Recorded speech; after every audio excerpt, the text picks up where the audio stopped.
அதாவது நம்ம மூளைக்குள்ள ஒரு கிளாக் இருக்கு. ஒரு கடிகாரம். அதாவது நம்ம எப்ப தூங்கணும், எப்ப எந்திரிக்கணும், எவ்வளோ நேரம் தூங்கணும், எவ்வளோ டீப்பா தூங்கணும், எல்லாத்துக்குமே வந்து மூளையில வந்து ஒரு நரம்பு இருக்கு.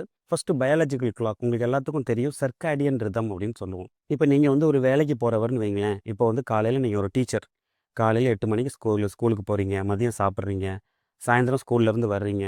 நைட்டு ஒரு 10 மணிக்கு தூங்குறீங்க. ஏன்னா திருப்பி அடுத்த நாள் காலையில நீங்க 5 மணிக்கு எந்திரிக்கணும். இது வந்து ரொட்டீனா நடந்துட்டு இருக்கு பார்த்தீங்களா? இதுதான் வந்து சர்க்காடியன் ரிதம் அப்படின்னு சொல்றேன். நீங்க 10 மணிக்கு பெட்டுக்கு போறது, கரெக்ட்டா காலையில 5 மணிக்கு எந்திரிக்கிறது. இது வந்து ரெகுலரா உங்களுக்கு நடந்துட்டே இருக்கும்.